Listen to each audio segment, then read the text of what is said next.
Okay. Yeah, what's going on, everyone? This is Freddie Henderson from the All Sports All Plays Network. This is the Real Talk crew. I'll be the moderator for the night. Right next to me, we have Chris Brown. What's going on, Chris? What's going on, everybody? Glad to be here. My Eagles right now doing their thing. I just had to put that out there in the building. Hey, got to represent, got to represent. At the bottom of me, got Jay. What's going on, Jay? Oh man, doing good, doing good. I mean, it's a nice way to come back, Chris, after you left, with the Eagles and the Sixers. So I mean, Jalen is doing good. So Listen, look, you don't want to go there right now, Jay. You don't want to do that right now with me. We got to resume. We had a break, and we got to get that that oomph going again. And right next to Jay, you have Kenny. What's going on, Kenny? Hey, what's up? So, Chris, I guess you're starting to celebrate now in the preseason because it's the only time you're going to pretty much get to celebrate all year. First, I know you're not talking because your team's always Super Bowl favorites, but barely make the playoffs. All I said was I'm glad football is back. I can't be happy to see my team. I know you happy to see your trash Cowboys because they've been trash for the past 25 years. They haven't been good since I've been alive. See the jersey number 25? That's the last time they've been good. Here's the crazy thing, though. In that 25 years, you've won one championship. We still, since the last time we won a championship, we still got 3 more than you. That's fine. I wasn't allowed to see it, so I don't speak on it. When was the last Dallas championship? What year? 95. Hey, Kenny was rocking the Jerry curl back in them days. Last time the Cowboys won the championship wasn't that like the last time the Knicks was relevant? That's over 25 years. Wasn't that like the last time the Knicks was somewhat relevant? We actually made a final run in '99. Okay. So, okay. I'm just asking. Hey, you weren't alive the last time the Sixers won the championship. But that is very true. I was alive the last time they was in a championship though. Hey, and we have Tony. He's guest appearing on Real Talk, but he's actually joined the network. What's going on, Tony? All good, man. Excited to have football back. I'm excited that the Eagles are going to start Joe Flacco as quarterback number 1. All right, see. All I said was I'm glad football back. Y'all about to make me send shots at all y'all teams. You set it up. I didn't want to do that. Yeah, you said your Eagles was looking good. You said your Eagles was looking good. So they were. They look good. You can't. Ladies and gentlemen, this is break talking about the Eagles and have us. We talked about your Suns when they blew 4 games in a row. Oh, we had to talk about your Knicks and their trash all season. We don't even know who Freddie likes to root for. Oh, my friend Tony, you have the benefit of the doubt because I don't know who you root for just yet. But once I find out, I'm coming for you. Ladies and gentlemen, this is something different. I went to Jay first, then I went to Kenny, then Tony. Freddie ain't said nothing, took a shot at Chris, and he took a shot at me. But hey, I mean, it's not my fault that my team in the NFC is going to be ahead of the Eagles this year. I'm a New York Giants fan, so. Okay. Yeah, hey, Packers fan. Hey, it's too early to bring up them clips, whatever you about to bring up. I have a feeling that you about to bring up something, Yeah, put me on the big. Freddie Facts. There you go, because that's all I spit is facts on Real Talk, baby. Yeah, they know what's up. Far from reality. Freddie Facts. And look at Jay. He just trying to add to the choir. Did you see the switch up? Did you see I'm a Giants, but I like rooting for Rodgers too. I'm a Packers fan. I just like watching the Giants. I got another one I got to send to you, Chris. Because you got another one. I have a lot more. I just haven't uploaded. Hey y'all, once the receipts start coming out, that's how you know football's back. That's how you know. We got to do something to help Aaron Rodgers. All right, gentlemen. All right, let's get into it. As you guys can tell, it can get heated on Real Talk real fast, quick, in a hurry. But that's what we do. All right, the first topic, as you guys can tell, last year, the Pittsburgh Steelers took off to a fast start last year, But hey, they disappointed, Steelers fans. They disappointed football fans, when it came to the playoffs. A lot of people blamed it on a lack of a running game last year. Now they have Najee Harris. They drafted him in the draft. A lot of people can say it's Big Ben. Big Ben's not the same quarterback as he's been the last couple of years. But with that all being said, the Pittsburgh Steelers trust Big Ben this year. They're saying that they expect him to have a big year this year. But do you guys believe that Big Ben can turn? Can the Pittsburgh Steelers have a successful season like they did last year? We'll start with Chris on this one. I mean, if you ask me, I do not think the Steelers will have a successful season. I'm just going to come out and say it. I think they're maybe the third best team in the division. I don't know. I'm liking the Bengals right now. But to be honest, the Steelers did lose a lot on defense. The Steelers' offense wasn't that convincing last year, if you ask me. See, everybody wants to say, oh, they play bad teams. I'm not mad at that because you're supposed to beat those bad teams. So I can't be mad at the Steelers for it was food on their plate and they ate it. But, when it's time to go against those good teams throughout the year, you saw them struggle and you saw their flaws. And so when the playoff came and you saw them get destroyed by the Browns, I wasn't so surprised. I think right now the Browns are looking like the best team in that division. The Ravens are second. I don't see the Steelers making the playoffs. I don't see them sniffing winning the division. I don't see them sniffing the wild card. I do see them sniffing the top 5 pick, though. Kenny, do you have some love for the Pittsburgh Steelers, my friend? I'm going to kind of keep the theme going that I was talking about when we was talking on Monday. I think this is the last stand for them. This is pretty much, to me, going to be the last year where we see Ben Roethlisberger being a starting quarterback. And once he starts to struggle, that'll be the transition. I'm a little concerned. Honestly, I'm a little concerned for Mike Tomlin, to be honest with you, because I have a feeling that they're going to want to kind of blow it up and just start fresh, new quarterback, new head coach. So I just got a feeling that this is that year where everything kind of goes south, because you kind of saw them run. They ran out of gas towards the second half of last year, and I just think this is going to be a continuation of the same thing, because Roethlisberger is not getting any younger. Coming off that elbow injury. And I think he kind of goes the path of Drew Brees, where he's lost those miles per hour off his fastball, and he's just not able to push the ball down the field. So I just think it's going to be a constant struggle. But I just think this is the last year for everything, and it starts to go bad for the Steelers this year. So no, I don't really see them being a contender. I see them being at 500 or under 500, and I think if they wind up going under 500, then there's trouble for Mike Tomlin. Let's kind of change the narrative. I'm going with you on this one, Jay. Kenny just got done talking about Coach Tomlin. This man in his career have not had a losing season.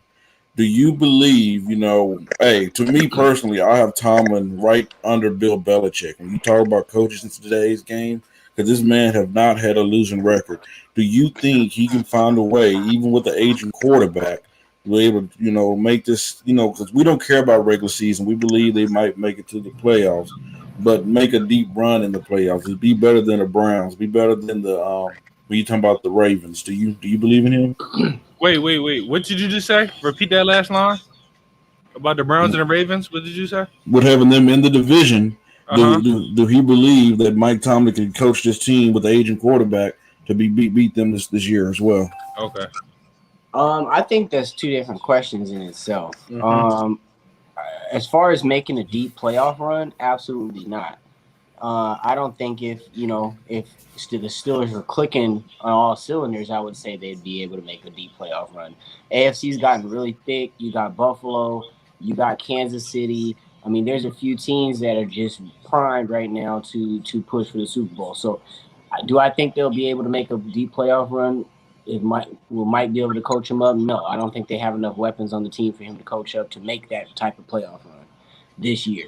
Now, as far as being better or beating the Browns and the Ravens, that's a question within itself, because that goes back to the Browns and the Ravens, because I have some questions about them going into this year.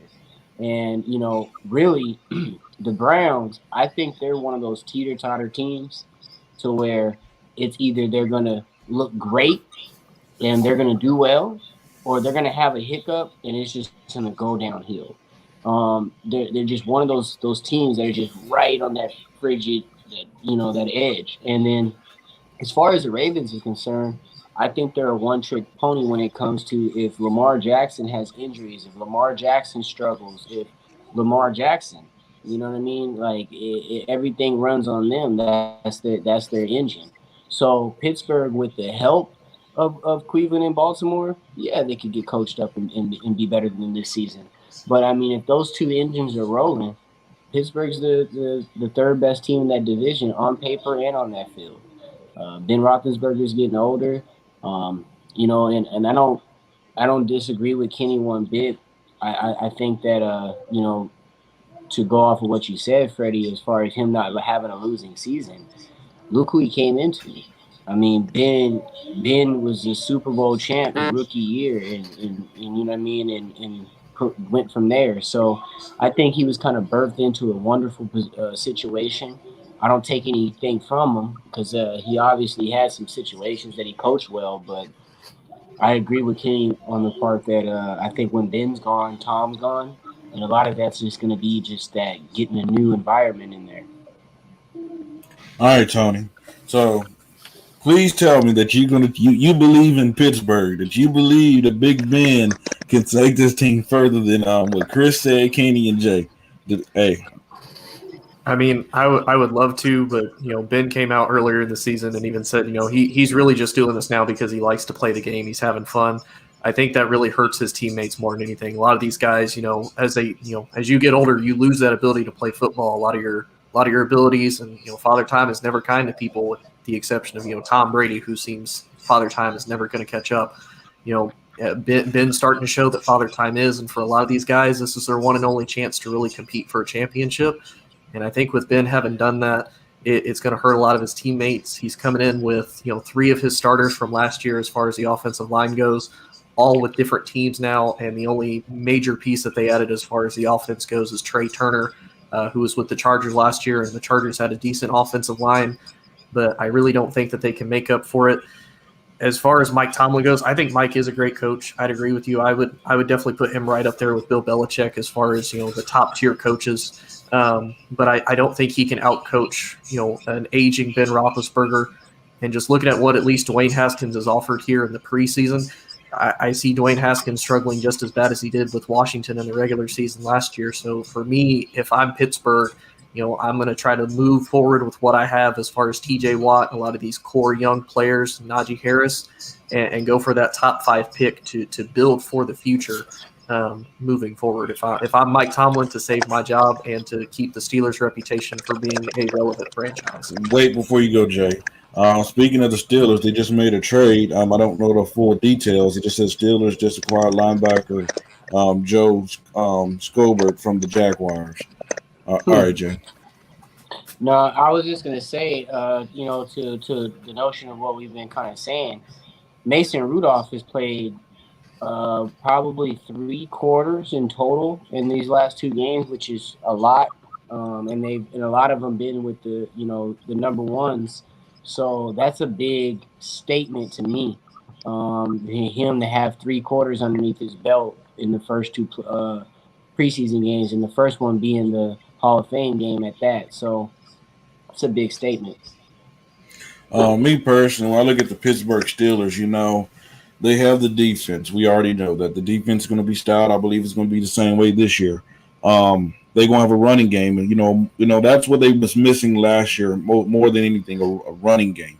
By you drafting a Najee Harris, he's going to have the ball. I believe they're going to try to run this dude into the ground. Like, he's going to run the ball more than Big Ben's going to throw the football, I believe, because let's face it, Big Ben is not the same. He haven't been the same the last couple of years. Big Ben is that big physical quarterback who like to bang with you, and Tony said, when Father Time comes, it just comes, and your body can't take those hits anymore. And let's just face it, I still believe Coach Tom will still find a way to win. Because even when they had Rudolph playing, he didn't play that good. He still found ways to win football games. And one thing we have to remember in this division, the Pittsburgh might not be as talented as the Cleveland Browns or the Baltimore Ravens. They compete, they battle in that division. It's a dogfight. So when they play one another, it's not going to be easy. They're going to go back and forth. And one thing I know about Coach Tom, he's just like Bill Belichick. He never comes to a game where he's not prepared. He's always going to have his team prepared, have them ready, and they're going to be coached well. So there's still a quick question though. So and actually it's probably Jay, but anybody could jump in. Do you think that there's any chance that Coach Tomlin polls been for Mason Rudolph at some point during this season? Yes. They losing, pulls them. What's the? I mean, if they're losing, all right. That's a tricky question. It depends. If they're losing, but it depends where in the season and where they're losing it. They don't have any shot. I say you pull them. I mean, what's the point? Because it's not like you're tanking. If he's not coming back next year, this is not no farewell tour. Let me get my young boy some reps to see if he be ready for next season, like Mason Rudolph, like Dwayne Haskins. I don't know. I think you kind of do throw him into a farewell tour. I mean, of the quarterbacks that are left, who deserves them? Who deserves a farewell tour? He's one of them. So, I mean, at this point, if we're talking about tanking, if we're losing, we're losing. That's what we want anyway. And I don't know if Mason's the guy. I don't know. I don't know if Mason's the next guy. Think so either. I don't think he's the guy either. But what if Big Ben is the reason why they're losing? You're going to keep him in it. You're going to keep him on the field. At this point, yeah, because Mason's Tomlin's not so loyal. I don't. That's why I asked. I'm just because how loyal Tomlin is. I mean, me personally. Go ahead, Chris. Yeah, well, let's be honest, Chris. If we're losing. We're 9 games in, okay? We're losing, and we're in the running for the top 5 pick. Why would I even go to Mason if he's not my next guy anyways? And this top 5 pick is hopefully going to get my next guy. Let me pick it back off EJ. You better bring me to my next point. What if, they brought him in. They have to see what Haskins can do. Okay, we know what Rudolph can do. We've seen him play before. I say you give Haskins a chance, maybe with a better environment, maybe with a better coach. Maybe he can turn it around. I mean, it's a cheap deal that he's on. He got to prove himself without, what happened in Washington.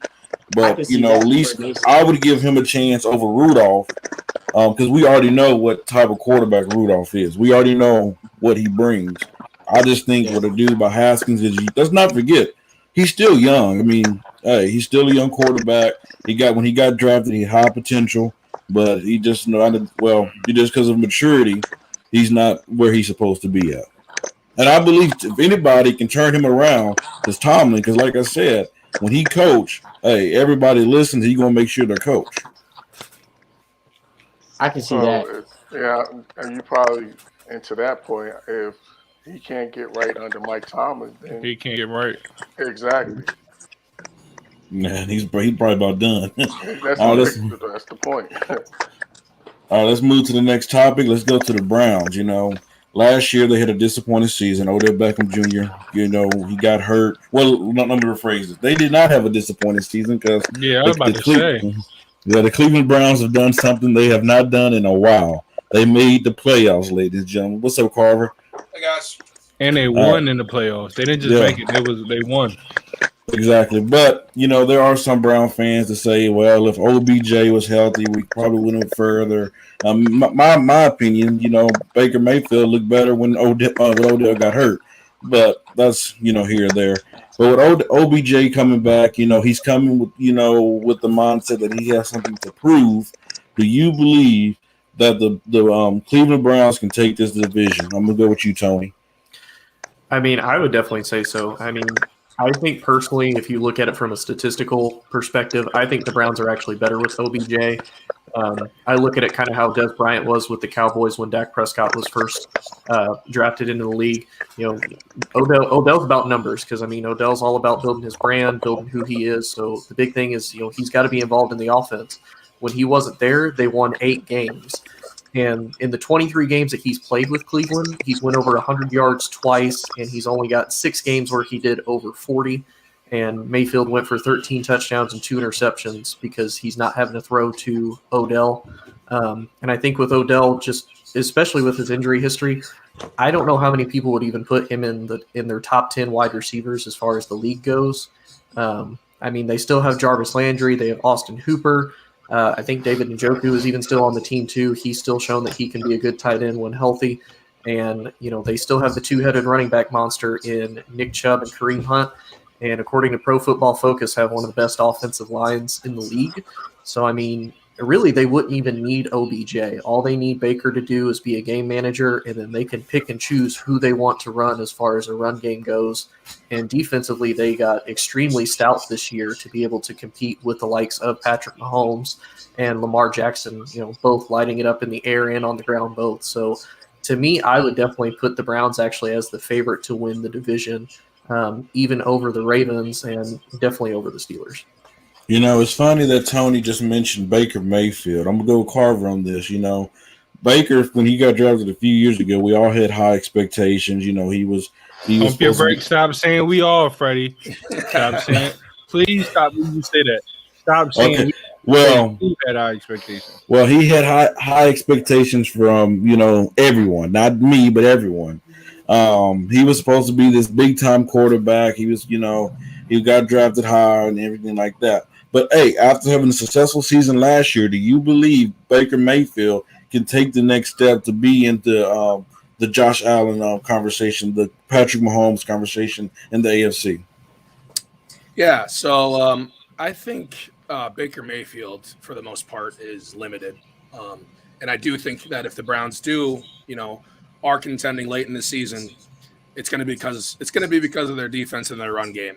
We watched them last year, like Tony was talking about. It is the two-headed monster. It's the Chubb and Hunt show. They like to play a little bit of play action off of that. But yeah, I don't think that Baker. I think that Baker will hold his team back eventually because he doesn't have the ability to outduel a Josh Allen, outduel a Patrick Mahomes, and that's why I think it's going to be tough for him or for me to even imagine him getting to a point where, most likely on the road, he's going to Kansas City or Buffalo and winning that football game. Because they're gonna need him to make some throws, and I don't think he's terrible, but I think he's much closer to kind of that Kirk Cousins level than he is maybe that Josh Allen, Patrick Mahomes. I don't even want to say that they're close to each other, but that Josh Allen, Patrick Mahomes, that tier. So, I think he'll hold him back, but we'll see. All right, Jay. When you look at the Cleveland Browns, with they're loaded on offense, they're loaded on defense. Even with Jeff Baker, do you still believe that the Cleveland Browns are the clear-cut favorite in their division? Do I believe they're clear-cut favorite? No. Until we can see some consistency from the organization, I'll never just back-to-back say they're favorites. The other thing I want to see is ego control. Now that we have OBJ back, we're going to have OBJ, Kareem Hunt, Chubb, and Jarvis Landry all looking for the ball. And I don't know about you guys, but I'm starting to lean towards Jarvis Landry being a little bit better than OBJ on that wide receiver list. He's more consistent. He's done it with less. You know what I mean? And he figures out how to get open. And I know, so I see some head shaking. I would agree. I would agree, Jay. I'm a Jarvis Landry guy. So everybody. Level. Go ahead. I'm cool. I'm not saying that. Get your box off. Get your box off. Go ahead. No, because honestly, I wouldn't be shaking my head this time last year and maybe the year before. But dude, he's done it in Miami. He's done it in Cleveland. He stays healthy. He figures it out year after year after year. And that's what you want. It's not always about flashy. And that's the thing that I think OBJ needs to understand. I don't care if you catch the ball looking like the Statue of Liberty 25 feet in the air doing a twirl spin. How many times are you going to do it? How often are you going to get it done? Are you going to stay on the field? Are you going to shut your mouth if we can't get you the ball because you ain't getting open? And I think that I want to see that mixture on the field together for a whole 17 games. Jay, to me, you're being kind of a little bit too critical when it comes to OBJ, and I'm going to tell you why. You mentioned all those things about Landry. For a while. Yeah, but I'm going to tell you, you mentioned Landry, but Landry was not in a position that Odell Beckham Jr. was when he got drafted. Okay, when he got drafted to the Giants, he was with an aging Eli Manning. Okay, who with a bad offensive line. It was so bad. Like Odell Beckham Jr. was in the end zone, wide open, doing this, and Eli Manning could not give that man the football. So he did. Who was Miami? Who was Miami's quarterback when Landry was drafted? I think it was Tannehill. Yeah, probably. Yeah, and he was talking about the. I was asking this man, but I appreciate. Oh, my bad. You should have. I know he wouldn't have known the answer. You should have said. I would have. No, I would we have. know you I would would have have. known the answer. I was just about to say it, by the way. We know you wouldn't have known the answer. And guess what? And he was better than an agent. I get the agent Eli thing. I get it. But man, who was his second quarterback? His third quarterback. The only one he had was Tannehill for like this much time. And dude, the dude has done his thing no matter what has been put in front of him. Consistency, that's what we want. He's done it no matter what. I mean, really, since OBJ has been injured, Jarvis has had to step up as the number one wide receiver, and he's proved that he can be that one receiver. You know, he still gets the scores, he still gets the yards. You know, he stays consistent and he stays healthy. Really, if OBJ would stay healthy, he would still easily be a top 5 wide receiver like he was when he was first drafted. Like you said, even with an aging Eli, even with a bad O-line, OBJ was still producing. That's been the biggest issue is he's been hurt. And whenever he is on the field, he's not making those big impact plays that he was making before. Okay, Chris, I see how you're looking. I see you making this facial expression. Are you tired of the OBJ slander? I mean, like, I think people criticize him because he's on ESPN making his big-time catches, but he doesn't produce. OBJ produces. I don't understand his narrative that he doesn't produce. Of course, he's not going to produce if he's hurt. What player produces when they're having a torn ACL? I heard people saying, "Oh, the Browns look so much better when Odell wasn't on the field. They were 5-2 when he hurt his knee." That's winning football. I don't understand the criticism because he complains. A guy like Terrell Owens, when he complained when he didn't get the ball, you know what I did as a fan? You damn right you should complain because there's no way you should be wide open and a National Football League quarterback playing at the highest profession in this sport can't get you the ball. I don't understand why we're saying, "Oh, well, Baker looks good." Well, Odell was in there. We're giving Baker passes. If Odell's wide open and Baker can't get him the ball, why is that Odell's fault? I'm just saying. Baker last year, the Browns offense, look, that's why they were 5-2 for a reason. Odell was playing great. Jarvis was playing great. Everything about their offense was clicking on all cylinders. It's not like they started off 2-5, then got better. They started off good with Odell. They just built upon that. But correct me if I'm wrong. Wasn't Odell already saying he wanted the ball more? Right, what wide receiver doesn't want the ball more? They get paid to catch the ball. Right. I'm confused. They get paid to catch the ball. Yeah. But are they not supposed to express their feelings? They got to be robots. Because everybody knows skilled players are divas. You got Kareem Hunt. You got Chubb. You got Landry. You got Juno Smith. You got Odell Beckham. That's 5 offensive weapons. And you got 80+ plays. You got 80+ possessions. Spread the ball. What's the problem? Being a number one, I just looked it up. This dude last year had 72 catches for 840 yards. I'm sorry, that's not number one. I mean, Odell deserves at least 7 to 8 targets a game because he's going to get open 15 times a game. He deserves at least half of those targets, just like Jarvis deserves some targets. It's called having a good offensive system. Odell Beckham is the game breaker. Jarvis Landry is the possession receiver. Exactly. Jarvis Landry is going to be Mr. Consistent, and Odell is going to be Mr. Like he said, game changer. There's nothing wrong with being. And the guy that's going to, you have to account for in every play is OBJ. And I love Jarvis. I love Jarvis, but nobody was ever saying. And Jarvis produces. He's going to continue to produce, but. If somebody up here says y'all have him in your top 5 wide receivers at any point, you're lying. That's all I'm going to say. No, he ain't making my top 5. But I'm not putting Odell Beckham in my top 5 either. There was never no point in time in Odell Beckham's career where he wasn't sniffing that top 5. Yeah, when he was healthy, it was 2 years, 3 years consistently. He was in the top 5. Yeah, you're right. And he put up 1,000 yards twice before the year he got hurt. Yeah. I'm just saying. You know, I think when guys get hurt, we kind of forget sometimes how good they are. Oh, they forgot all about Odell. Yeah. Everybody, they forget. Just to hedge, though, But there is always that question mark because I think he had that torn. I can't remember what happened. He tore something, and then last year I think he broke his leg. He tore his ACL last year. Yeah, he tore his ACL last year. Yeah, and then I think 2 years ago he broke something in his shin or something like that. Or his ankle, I think. And I still think he's going to come out and produce. Don't get me wrong, but those are really big injuries to come back from, especially at the wide receiver position. And going back to 2021 though, Carver. Everything's possible. Like people, like you tear your ACL now, but all right, good. You'll be here in 8 months. You tear your ACL 30 years ago, you're done. Yeah, that is true. But another thing going back is, OBJ and the team has been good since he's gotten there, despite, however we think about Baker Mayfield. I personally am not a big fan of him. But, OBJ is – gosh dang, I forgot I was going off of.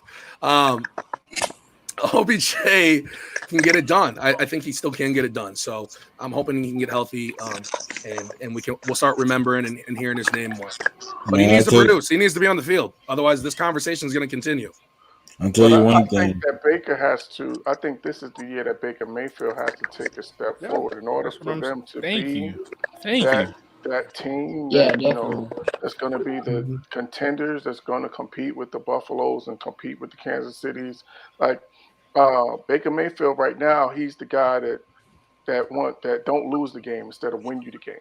Thank you. You can't be labeled a game manager, then people blame Odell until he gets to because the point he doesn't get the ball. Exactly. Until he gets to that point where he's the guy that's going to win you a game as opposed to not winning you a game, then Cleveland is not going to be considered to be a contender in the AFC. So I think it's on Baker Mayfield. And he has the weapons. I think he can. He has the weapons between the running game, between the wide receivers, the tight ends, great line. He has everything in place for him to be successful. So this is on him. Okay, Keenan. Okay, I'm about to ask you that question. Outside of Baker Mayfield, okay, you see what the Kansas City Chiefs have.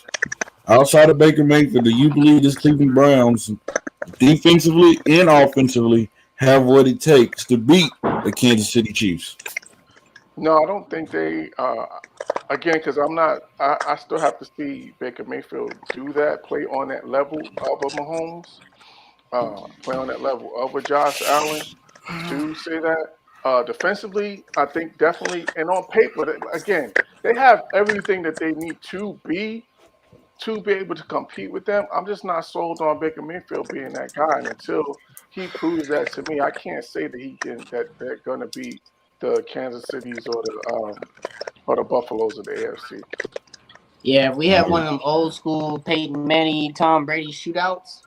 Baker that's what I mean. Like I can't count on him. I can't count on him to go 350, 3 touchdowns, in a game-winning drive, a 2-minute drive to win a game. And on the road, probably too. Yeah, that's probably on the road. I believe it yet in that. All right. Let's keep it moving. All right. In the preseason, you guys seen Lamar. He had, he was away from the team due to COVID. He's back with the team now. But what do you guys expect out of Lamar Jackson this upcoming season? Kenny? Honestly, I don't know. I was reading earlier today that Bateman is out, his number one draft pick. How long? Now, I believe it's a groin thing that he was dealing with. They're hoping to get him back by the end of September. He's got late September. They're saying late September. So I don't know, man. That's bad. I don't know, and we've been talking about this for a while. Is that's the thing that's been holding the Ravens back, is that their wide receiver core has been keeping them from being a really potent offense. And with Bateman being down, and who knows, Sammy Watkins, he's always he's another guy you could put in that OBJ category that can't stay on the field. So I just don't know. There's just a lot of questions. And the hits that they took defensively in terms of the talent that they lost on the defensive side of the ball, I just don't know. I think, honestly, I just have a feeling they're going to take a step back this year. Jay, do you believe the Baltimore Ravens are going to take a step back this year? Or do you think that they're going to finally elevate and make that deep run? So, to answer the original portion first, I expect Lamar Jackson to improve. I expect him to his passing game to get a little better. I expect him to pass more often than run now. And I've been seeing gradual, improvement, and I need to see it again this year. I need to see something out of him, and not him waiting on the team to improve. Because as Kenny said, that's been the problem with this team. Every year they try to reload their gun and they're shooting blanks. Their offensive weapons they're not amounting to what they think they're signing. It's really going to hit with Bateman. And that's going back, to where we started with this. The Steelers, again, can they finish second in that division?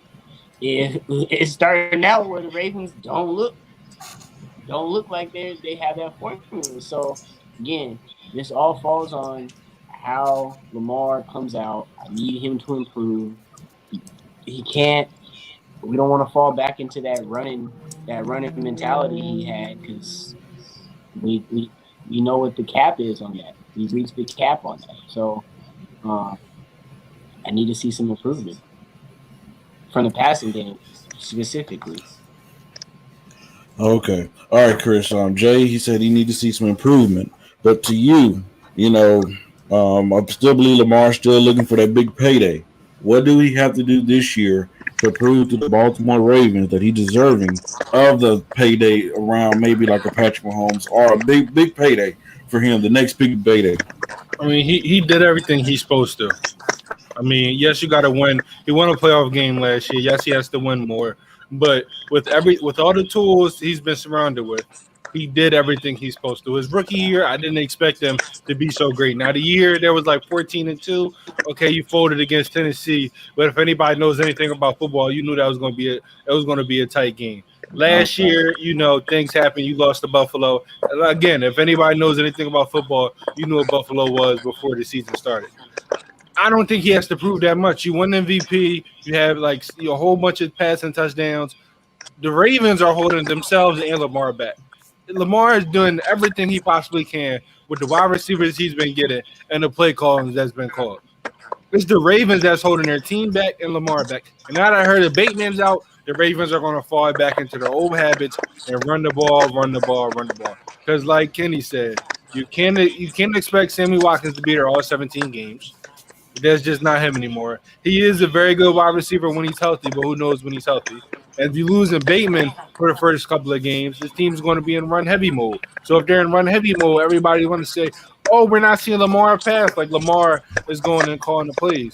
In my opinion, I don't know if Lamar deserves that long contract, but he definitely deserves a 4 or 5 year extension with some hundreds of millions of dollars. Because with everything being given him in his age range, and the quarterbacks in that age range, he is one of the best in the NFL. And when the defense come out and they scout and they game plan around him. The Ravens just have to do a better job of surrounding their offense with some more talent, because they're about to go in a nasty rebuild mode because they don't want to address their necessary issues. Now, Chris, do you think Lamar just says, forget it, they ain't helping me, and not resign and try? I want to be surprised. I want to be surprised, but I don't know where he goes. I don't know where he goes. We can throw in some speculations, but then I got to get into who has money, because I look at a team like the Broncos, okay? Because the Broncos are a team for me that I keep saying are a quarterback away. If they make that move, that's a crazy move. Up until they just drafted what's the dude's name for the 49ers? I can't think. Trey Lance. But that's another team that they're just a quarterback. There's a couple teams in the NFL that are just a quarterback away. I got to look at the cap scenario, but I don't know. I want to be surprised if he doesn't sign a long term if Baltimore doesn't do right by him. Because at the end of the day, you don't want to be in Deshaun Watson situation where you're in a team that's crappy and you're trying to get out of there. Maybe Seattle and Baltimore talk and they're able to switch Russell and Russell. He's going into the same. He's kind of going to. That'd be the same deal. You have weapons. You're right. You have a DK. You have a DK Metcalf. But you have a Pete Carroll, and then you have a worse defense. I know a team they can make a trade. The Giants will give you Daniel Jones and give us Lamar. Carver, what you think about this situation? Right. Yeah, Chris, I thought you brought up some good points. You touched on a lot of things. I don't think this is on Lamar Jackson. I think Lamar Jackson has done everything he could have asked for. I mean, comes out, sensational rookie in his second year, wins the MVP. I mean, isn't that what everybody wants their quarterback to do? It's obviously a thing of this roster is not good. I got it pulled up right now. I'm looking at this wide receiver depth chart. It's not that good, especially with those injuries. So right now, so this is their this is the people are healthy. This is their starters, right? 3 wide receiver set. J.K. Dobbins is the back. Marquise Brown, wide receiver 1. Sammy Watkins, Rashad Bateman. Backed up by Devin Duvernay, Miles Boykin, and Tylan Waller. Now listen, it's not good enough. If Bateman was healthy, that's a good offense. Without Bateman and Watkins out the lineup, I don't know what they do. They're going to go 2 tight end set every single play. I think Lamar Andrews is a good tight end. Yeah, and Andrews is a great tight end. I'm just saying, when you're looking at the rosters of the likes of Kansas City and Buffalo, and we know in the NFL, if you're not getting better, Browns the Browns in the NFL, if you're not, and I don't even want to talk about this, like that second tier, you got teams like the Chargers getting better. You got teams like who's another AFC team? There's other AFC teams getting better. I just like the Broncos, Miami. I love Miami. Yeah, New England's going to be better this year. Yeah. I just think that the Ravens, and we've talked about this before, I think the Ravens have not done enough to get better. And in this league, people will pass you up like that. Mm-hmm. And it's not necessarily a Lamar Jackson issue. And I thought it was a good point. If I was him, I'm not sure if I'd necessarily want to resign. Although I think he loves Baltimore. I think he loves Coach Harbaugh. And I think he's just as comfortable there. So I think they love him. He would be smart. I think he would be smart to resign there. But I would have questions because, now you're on, what is this, year 3 for him? Year 4? Anyway, we're getting into it. And we kind of all agree, or I'm not just going to say we all agree, my bad. I feel like the consensus is that the Ravens, they're going to be contending, but I don't think anybody thinks the Ravens are going to go to the Super Bowl, right? So not this year. This year has been their worst roster in the past 3 it's 4 years. It's just and it's going to just be more of the Lamar Jackson show. So, I think he'll have a stellar season. He'll light it up. He'll make people look silly. The team, though, could easily see this team going 10-7, winning a playoff game and getting bounced by a team that's just simply better. All right, Tony, do you believe the Baltimore Ravens will make a deep run this year? I mean, I don't. I do think that Lamar will take a step forward. I mean, like y'all said, the wide receiver core for Baltimore has been terrible pretty much the entire time Lamar has been there. But I think as a collective whole, the Ravens will hold him back. Like he said, like Kenny said, defensively they've lost too much. They lost Matt Judon. They did sign Justin Houston. Ngakwe, and Sammy Watkins is injury prone. They lost Willie Snead, one of their better wide receivers, and Bateman is out. So I mean, even with that, Lamar has been able to carry the team, and I think a lot of that has been due to a very good defense. But I think this year, I think they do take a step back. But I think Lamar does actually earn, like Chris said, that 4 to 5 year extension at least for everything he's been able to do for Baltimore without those proficient weapons. All right. Before we jump, let me say, doesn't this remind you a lot of Michael Vick in Atlanta? I was going to say, yeah. Isn't it almost like a deja vu, like the same situation? Mm-hmm. It's a roster. So does that mean that he ends up in? Go ahead, Chris. I don't think we heard. The Carver, did you repeat what I said? I guess I don't know, but I'll say this quick. It's just a roster that's it's overachieved, and I think that runs out after a certain point. Like I said, teams get better, and you get figured out. What were you saying, Chris? No, I'm not gonna repeat it. I don't want to waste time. It was a funny joke, though. All right, real quick. Each one of us have a minute to go over this to give our answer. Do you guys believe the Cincinnati Bengals will make the playoffs this year? I heard Chris talking about him. I see Jay shaking his head. I'm gonna go with Chris on this. Chris, go. Why is this a question? No, they're not making the playoffs. Competitive versus making the playoffs are 2 different things. You can be a competitive ball club and you got 17 games and you go 6-11. You know, just like the Panthers were a very competitive team and they were in all their games, even against the Chiefs. Just like, you know, before they got Tom Brady, the Buccaneers were 7-9, but they lost most of their games by a touchdown. I think they're going to be competitive. Making the playoffs, no, because they got two teams. Really, all three of those teams in that division, I like way more than I like the Bengals. I'm not even going to say two. I like all those teams more than I like the Bengals. Now, can the Bengals, you know, win 8 games? It's possible, especially when you look at them. You know, as a 7-on-7 roster, they have offensive weapons. They got a running back. They got some good D-backs. They got one of the best young safeties in the game in Bates. However, I don't like their interior offense or defensive line. I don't know what's going on in the linebacker core. And so everybody knows you win games in the trenches. It showed in the Super Bowl. I don't like their trenches. That means I don't like them making the playoffs. I do think they're going to be competitive, though. Jay, how competitive do you think the Cincinnati Bengals will be this year? How many wins do you think they'll get close to? Maybe a third, maybe a second They'll be seed. as competitive as we would be if we had a football team with the network. They win 3 games tops. They win 3 games tops. Like I give them 4 if Joe Burrow improves his throwing before this preseason's over. But let's look at this. Let me see this real quick. But I just want to look at their roster. I don't see it. Your quarterbacks. And honestly, if I'm Cincinnati, I'm not really trying to win this year. I'm not trying to come out. They don't have enough. The roster's not there. Oh yeah, I ain't gonna lie. They might. I mean, Larry, winnable games in my opinion. Vikings, Browns. Oh, come on. Ooh, I said winnable. Didn't say they're going to win. I said winnable. Can't sleep on the Vikings. They did. They made some big moves this offseason. They did. So I'm gonna take them out. But the Bears, because just the Bears. The Lions, Jets, Raiders, Chargers. Yeah, they're gonna win 4 or 5 games. I lied. They're going to be competitive, though. No. Yeah, they're going to like these games against the Chargers, the Raiders. These are going to be some very good games. They're winning no more than 7, though. No more than 7.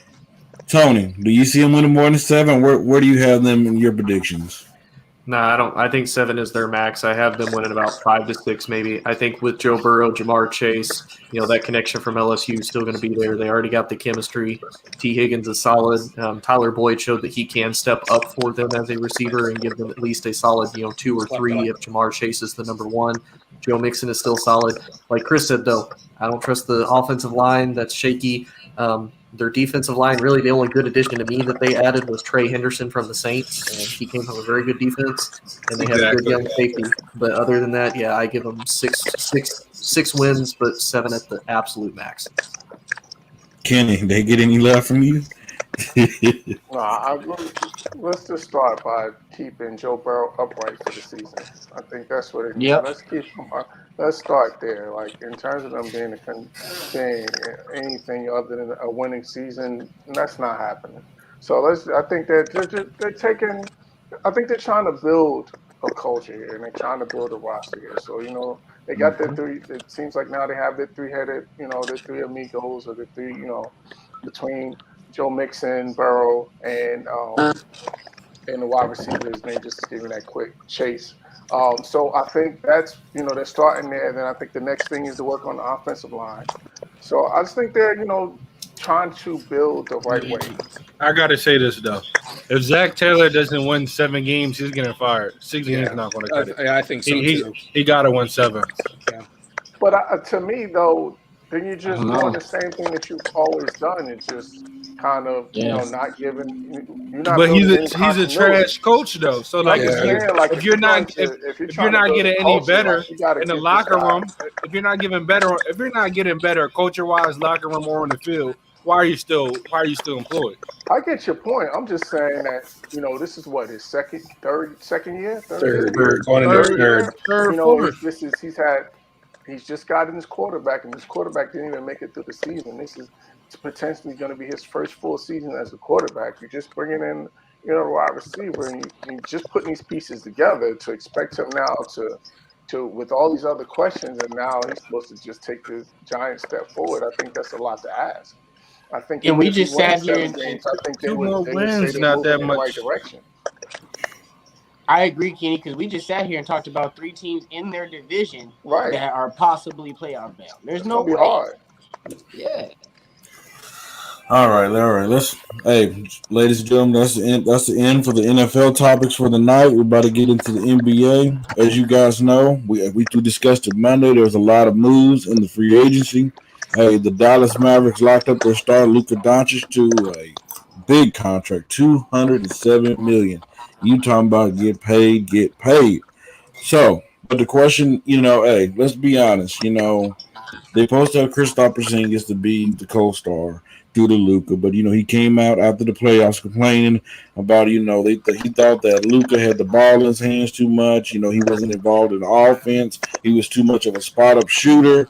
What do you guys think that the Dallas Mavericks need to do to keep Luka happy, but also win games and meaningful games and actually win a game in the playoffs, win a round in the playoffs? Like, let's not forget this man just got paid $207 million, and he have not won a playoff round in the playoffs.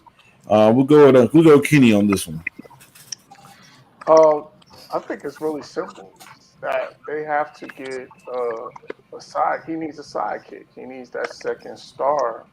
He needs that guy that's going to be able to get his own shot and be able to, that you can count on to get 20, 25 points a night.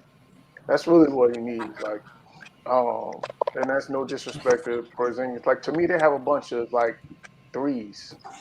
Porzingis is the third option. You know what I'm saying? Like third option guys. Yeah. To me, that's the problem. They have a bunch of third option guys between Porzingis, the Tim Hardaway Jr.'s of the world, the Finney Smiths, the Boban.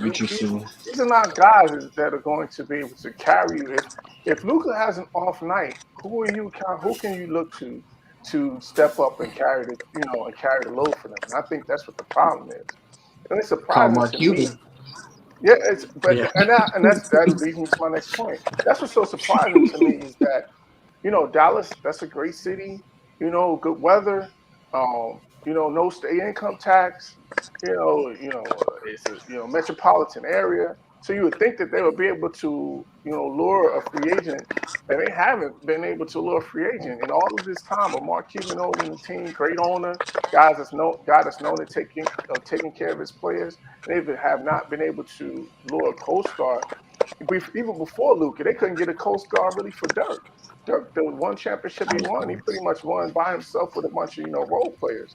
So even since then, they haven't been able to get that second guy to really help carry the load. So I think, to me, that's the thing that the Mavericks have to do, is they have to surround him with some more talent. They have to get him a guy that's going to be able to be that number two, or that's going to be able that can carry the load and help Luka carry the load. Kenny, I have the answer. I know why free agents won't go to Dallas. It's because it's in the same city next to Jerry World. And that black cat around that franchise running over there. That's what's going on in Dallas. I'm trying to tell you, my friend. I'm trying to tell you. I don't even know why. You Texas. You live in Texas. So why haven't they thrown you out yet? Throw you out the state. Hey, they know better. All right. Hey, but let's be honest. They supposed to have that second star. Kristaps Porzingis. Let's not. He was when he was a Picks.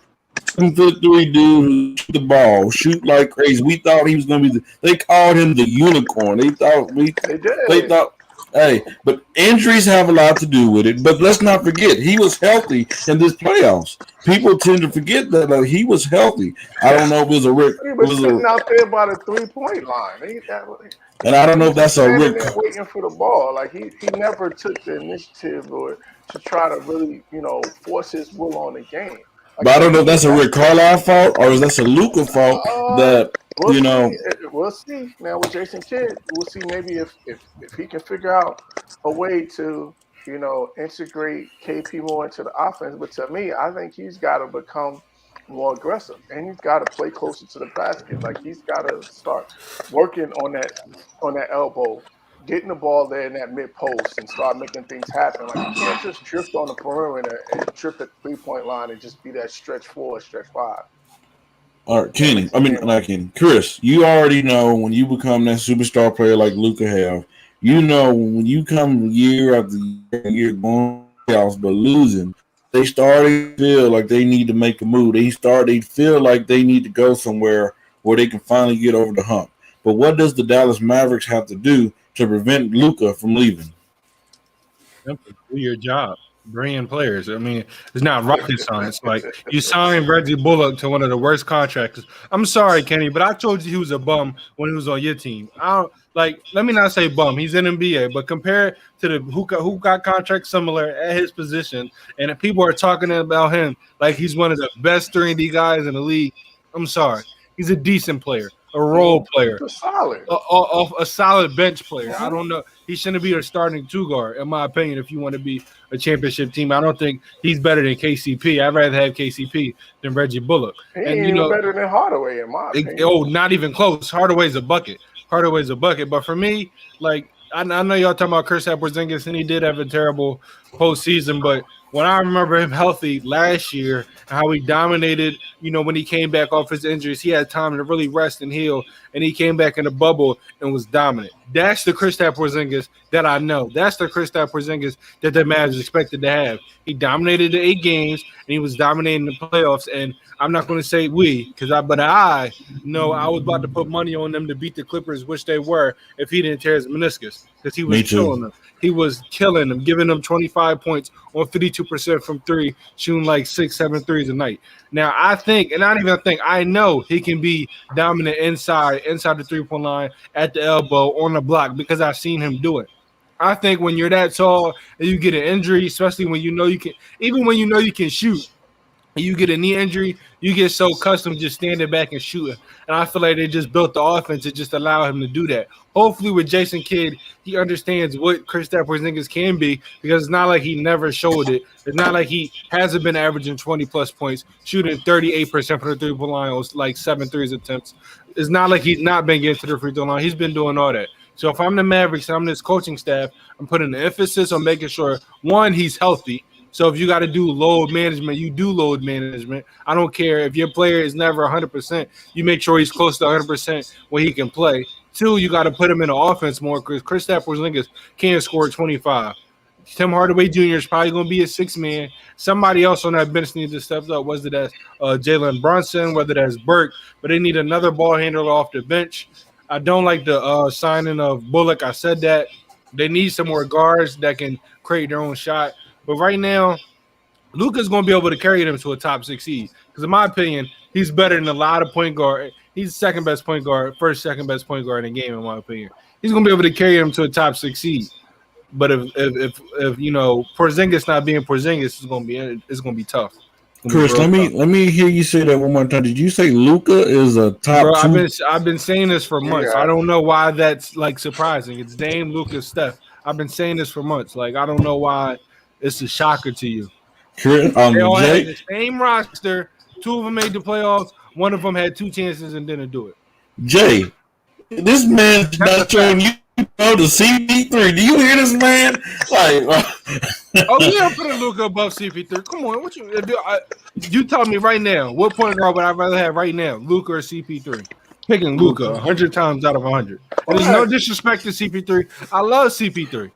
But he's 36 years old, making $30 million. Yeah, that's not. I disagree, though. Look what CP3 just did in the playoffs, man. That's fine. Led a team to a finals. Right now, you definitely gonna. I tell you what. You flip-flop teams. You flip-flop teams. Bet you they screwed your Bucks. Instead of CP3, we would have won the championship. Thank you. They won in 4 easily. I don't know about that. They would have won in 4. I don't know about that. I put 250 on it right now. I don't know about. I don't know about that. That's just a fact. If you put Luka or you don't know about that, Chris Paul. I don't know about that. The reason why I say that is because Luka. If you look at there's a reason why Kristaps Porzingis stands in a corner. We've seen this man in the post be dominant. There's a reason why he stands on the 3-point corner waiting for Luka.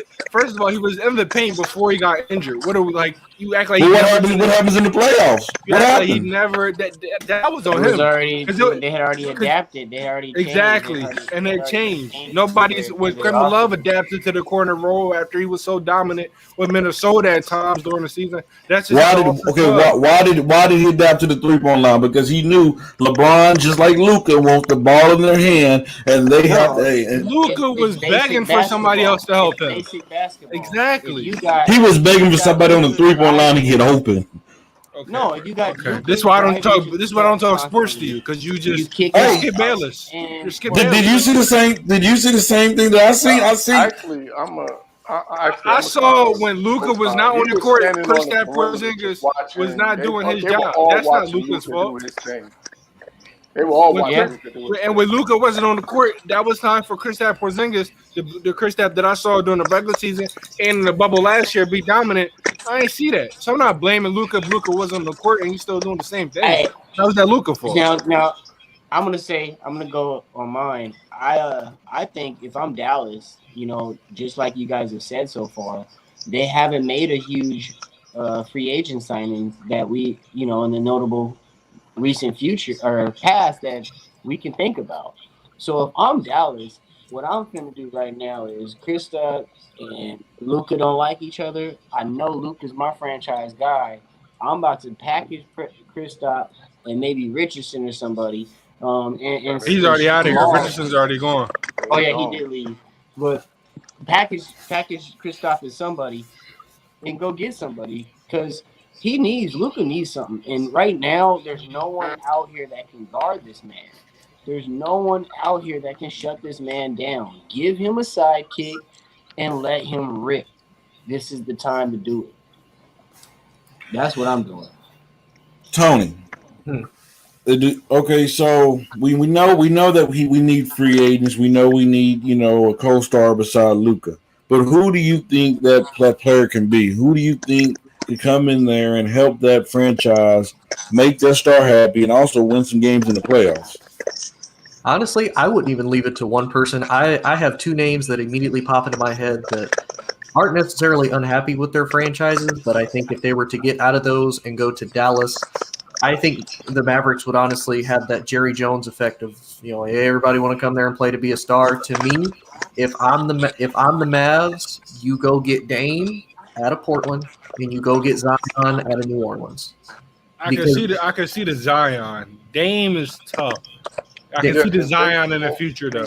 Yeah, and I only say that because if you're looking at the Mavericks, especially now in the West, even if the Lakers are pretty much the oldest team in the league from 2013 as far as the championship goes, those are still previous All-Stars that are still going to compete in some type of capacity. And even if they only get you 12, 15 points a game, that's still competitive. And that adds up, too. And then you got Phoenix. Phoenix did extremely well. I still think CP3 is going to, with that veteran leadership, and he knows the formula to win. He's just got to get over the hump at this point. I mean, really, at that point, you're stacked in the West. You're not going to be able to do it with just two stars. You need that third star in order to really get over that hump. And really, Dame out of those three, Dame's the oldest one at 31, but that's still not bad. And you still have two future stars that you can build your entire franchise around. And we've already seen Zion's the only thing that attracts people to New Orleans as far as basketball goes. So, I mean, if you were to put Zion in there in Dallas too, that's just more media, and that's more of a reason for free agents to come there because they're going to be attracted to that as this young kid that's actually able to compete and help them win. Not just with Zion, but with Luka as well, who's proven that he's one of the best players in the NBA. Now, I have another one real quick, but it's more of a fantasy scenario. I know one guy's unhappy in Lauri Markkanen. But I think that'd be a smart move to go ahead and grab him. But then you got to, him and Chris. Yeah, but see, you feel like that. I think Kristaps Porzingis needs to go back to how he was being dominant inside. But I feel your point. But if another guy was unhappy, who's about to be a free agent next year, Zach LaVine, I would package a lot of things, throwing Kristaps and a lot of other players to go get a LaVine and Markkanen from Chicago. I don't think LaVine's unhappy. I have a feeling he's going to resign. But if it comes out that he's unhappy, I'm making that move if I'm Dallas. I'm throwing in a lot to go ahead and bring a LaVine and Lauri Markkanen to Dallas because I think that's a good trio. Yeah. I know we talked about him in, pre-show. But what about Bill? Yeah, I would like a Brad Bill over there. I would love a Brad Bill over there. Great compliment to I would like a Paul George over there. Just think about Paul George and Luka. Yeah, I would like that too. Yeah, but I think once now the Kawhi just signed his deal, they're not trading him at all. That's locked. Yeah, they're tied at the hip. So on a lower tier, I think Jeremiah Grant would fit in great with Dallas. I think he would fit in. I'm gonna take a step back. I'm gonna take. He's the three. He's the third. He's another. He's the third option. So I mean, I say if you can keep Kristaps Porzingis, keep Porzingis. Not to trade Kristaps. Okay, I'm talking about fitting them in with their current roster. Yeah, but you would have to do something. You got to give them something. They're not just going to give them up. You true. You're gonna have to give up like a Tim Hardaway because I say this, like they got two guys in Finley Smith and like Melinelli that are just like I like those guys, but they're not going to help you win a championship. And if Luke is able to carry it with guys like that, if he gets a Jeremy Grant as that third option, I think they could be successful. I'm not a Jeremy Grant type of guy as a number 1 or 2, 3 or 4. I think.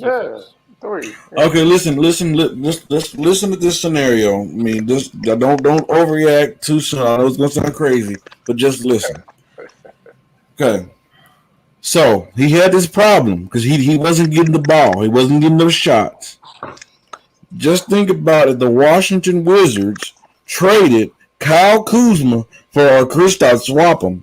Now, just think, you put Kuzma in a role. Can we move on? Can we move on? No, listen, just listen. No, Freddie, because you just compared Kristaps to Luka. I'm not trying to hear that. Let's move on. I didn't say Luka. I mean, no, to Porzingis. Let's move on. See, you didn't hear my scenario. I don't want to hear the scenario. I'm ready to move on. Hey, just to snip it, I don't think Kuzma could come in from going from a bench player to playing next to Luka and survive like that. Watch, he's going for about 20-25 this year. Watch. Okay, I say 16 to 20, not 20 to 25. 16 to 20. More realistic.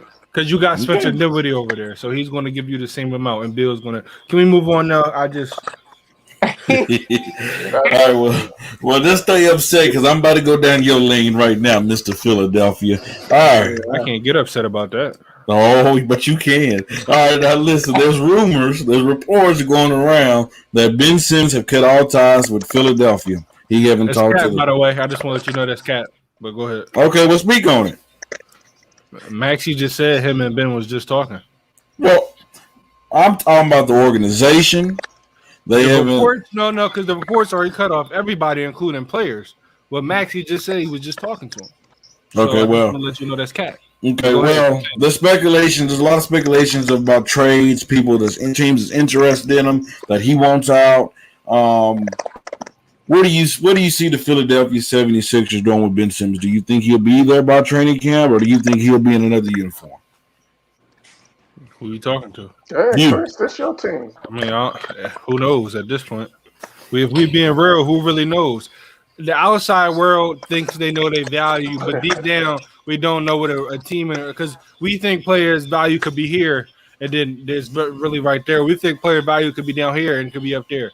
Who really knows what's going to happen to Ben Simmons? I don't know. My hope was we would have traded him before the draft so we can get a 3-team trade. So you look at the team like the Warriors, and they had a 7-14 pick. We can get a 3-team trade. We can get some players. The Warriors can trade their picks to somebody who needs them, and the Warriors get back some players. So I don't know what we're going to do right now. I mean, obviously the thing we want is Dame. That's the player we want. That is the hit or run. It's Dame or Beal. I think those are the only two guys right now that, I think Ben Simmons is, going to make that trade work. Unless I'm getting a 3 or 4 for one, which I don't think that's going to happen. I think he is going to be back by training camp. And I just want to address something. There was a rumor that I saw saying that Ben Simmons said the damage has been done. Ben Simmons caused all the damage in the Philadelphia 76ers organization and with the fans. Because for the past 4 years, in the 3 years he's played in the playoff, he's been a reason why we've been unsuccessful. Versus the Raptors, we should have won. He was holding us back. Versus the Celtics, he would give you 1 point. Versus the Hawks, he was scared to dunk on Trae Young. So I don't understand the mindset where he's saying he's cutting everybody off when he's the reason why everything is going wrong. I don't think you can have that mindset. Now, do I want to trade him? I really do. Am I going to regret it? I probably am, because everybody knows once that switch somehow gets flipped, he's unstoppable. But nobody knows how to flip that switch. Nobody knows who's going to flip that switch. So I think he's probably going to be back. We're going to be surprised either way, because at the end of the day, it's his fault we're in this scenario. It's the Sixers organization fault we're in a scenario and nobody really knows what's going to happen. Again, cross my fingers we get Dame or Bill, but I'm not going to be mad if he gets up out of here. That's why I didn't buy a jersey. Another thing, I really want Doc Rivers fired before anything else. He has to go. I don't care if we get Dame. I do not care if we get Dame Lillard next year. I'll still put money that the Nets come out the East, and that's a fact. I'm just gonna say this: if I'm Damian Lillard, I don't want to go to Philadelphia. I'm gonna tell you why. Because you're gonna have to give up too much. It's not that they not just want Ben. You're probably gonna lose on Thibault. You're gonna probably lose Maxey. You're gonna lose one of the young players. Not necessarily, though. You got to make them salaries. You got to make them salaries. Exactly. So buy Ben, buy picks, especially our young pick we just drafted. Go ahead and take one of the young guards. We got 4 or 5 guards. Go ahead, take some of them. Go ahead, take some of our young big men. All he needs is Embiid. All he needs is Danny Green. All he needs is Tyus and Thibault. Bill Walton better bust in the arena and take whomever is controlling that phone and be like, absolutely not. Ain't no way I'm giving up a game. In my hall, they coming to dump off. The milk truck is dropping off Bill Simmons. Big Simmons. Oh, no. Ain't no way. We sending Dame packing and they sending me Ben Simmons. I'm returning this back to the Simmons. That's what I said. They're not just gonna get. They're going to give more than Ben for Dame. There ain't nothing else you can add to make that work. That's a lie. Some pieces you put them. Yeah, unless you. But even with that, they're not going to do that. They're not going to do that. That's why I think he's going to be here because the outside world, his value is here unless you throw in a lot of extra things, which is probably going to have to happen. Not too much because we got a lot of assets we can throw in, but you're going to have to throw in some more assets to get a Bradley Beal, to get a Dame, which I won't be mad at. I just don't know if Moore is going to do that. No, I don't see Ben Simmons going for at this moment. This year, I don't see Ben going for a marquee player. If he's traded, his value dropped. Huh? After that playoffs, his value dropped a little bit. Yeah, and then I said, listen, if Russell Westbrook went for that little bit of amount, Ben Simmons is cheap right now. Because the Lakers really got Russ on the steal. They got Russ on the steal. Well, that's because of his salary and. That is true. That is true. But look, I mean, you're right. But I'm just saying, if that's the market, and if Dennis Schroeder's getting $5.9 million, it's a lot going on. I don't. We're not even going to talk about that. I'm sorry. That just made me laugh. I'm sorry. I just think right now, I would hope Daryl Morey wouldn't mess up a trade. Like I say this, don't get me wrong. I would take a 3 or 4 players for Ben, even though it's not going to happen. I'd take it. But I don't think it's going to happen. Yo, Tony. Oh, my bad. Tony, what do you think the Philadelphia 76ers are going to do with Ben Simmons at this point? I mean, I'm kind of in the same boat with Chris. I don't really know what is going to happen. I mean, I did see a lot of rumors and reports that, really the only team he would be interested in is Golden State. California teams. And I think that would realistically work best for him. You've already got a good winning culture in Steve Kerr. You've got Steph Curry still. You've got potentially Clay coming back and, Draymond. Really, I think part of the other thing with, and I could be wrong because I don't really follow Philadelphia sports. I don't know if maybe his issue is the fact that he's not the key guy. For a while there, at least from what I was watching, it seemed almost like they were flip-flopping. Is Joel Embiid the guy? Is, Ben Simmons the guy? And Ben would have his nights where it's like, yeah, he looks like he's the guy. So Joel always been that number one. Ben Simmons. It was like not comparing the two. But it was like Kareem and Magic. We all knew, at one point in time, especially when they first got together, Kareem or you say Kareem and Oscar. We all know Kareem's the guy, but the guard can handle his own. Nobody ever thought Ben was the one because he was never consistent like Embiid. But I mean, I think like Chris said, if I was a 76ers fan, to me, I would have wanted them to try to work out a deal with Golden State before because Golden State would need him. He's still a decent young player, and they have a good core there. And Philadelphia would at least get decent draft picks out of it. I think that would have worked out best for both teams. I think just currently where he's at, if anything, I would almost say he returns back this year just so that way he can prove that his stock is going to go up. really for himself. If it's not for the 76ers, it's for himself to prove, hey, I am still this guy and I can still compete. He don't care. He don't care because he dropped 42 and then dropped 7. And Freddie, let me just address. I'm just laughing because of you, bro. I'm saying everything I've always said, but with that Golden State thing, I didn't want them to get the picks back. I'm thinking like a 3-team trade. Like let's say Ben goes to Golden State, we get Beal, and Golden State sends some of the lottery picks over to Washington. That's what I was thinking of. Like Washington gets two lottery picks at 7 and 14. We get Bradley Beal, they get Ben Simmons and some guys. That's what I was thinking of. About Golden State. I seen the report that there's some in the front office that wanted Ben Simmons, and there's some that are like, I don't know. We don't know what Ben and Draymond looks like together. Because nobody knows what that looks like. One of them is going to have to take a couple shots. Yeah, now, can they be a 5 and a 4 in 2013? Yeah, but now one of them is going to have to take shots. And this was Draymond from 2017, 2016. That works. But for some reason, Draymond jumper just disappeared the past 2 seasons. Yeah, to me, you gotta with that scenario, you gotta put Draymond in the deal because them 2 guys on the court are really that's a bad mix. But in terms of Simmons, I no, for real, you got 2 guys that are non-shooters. I'm just imagining they had the ball. And they both like point forward. So you got. I say this though, they got great defense though. Great defense. Absolutely. But I think for Ben Simmons, I think he's back because I think they have to try to build up his trade value again. Like right now, you're only going to get. He could have got Harden. Oh yeah, but I told you. Yeah, I told you. You could have got him before the season started. You could have got him, but after this performance, like he's clearance track. He's 50% off. So Kenny, what did Chris tell me when I told him to get hard? He said, "Oh, but Ben Simmons is the best defensive player in all this bull job." Ben Simmons, he was the best defensive player. He did drop 40 and 30 points. He did. Listen, he proved it the first round.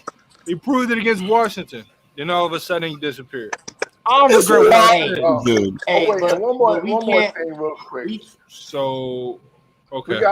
Chris, you gotta stop this Doc Rivers slander, man. He gotta go. You gotta stop, man. What has he done after 2008? You got this guy's been to 2 NBA finals, 1 NBA championship, lost in Game 7 against the. When was the last time?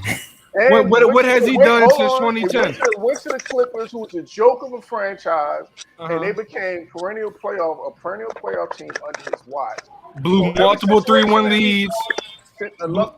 But I'm saying that what the point is that he goes into a situation, the situation improves. The Celtics will trash. You right? But the 76ers like this before he got here, though, Kenny. No, I get your point. No, I get your point. He went into organizations.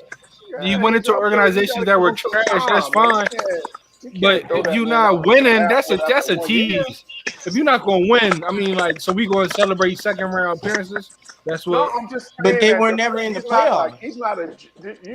You saying that he should be fired after this 1 year to me is an overreaction. I think you got to. I mean, bro, we blew a 26-point lead, an 18-point lead. He did the same thing last year. He did the same thing with the Lobster. It's been 5 teams he's been doing this. He hasn't changed with 5 different teams. Why do I want to sign up for something when I know he's going to blow leads? Because that's all he does. He didn't go to a team. The Philadelphia was in the playoffs the year before, so he didn't go to a team that wasn't in the playoffs. Let me ask you a question, Kenny. And you look at the Clippers, what they did last year. Do you believe that they had a better year last year than they did when they had Doc Rivers? That's what Chris saying. Like they gonna get rid of. They got rid of Brett Brown, and he wanted a coach that's gonna take them to the next level. But I'm talking about his overall track record. We're not talking.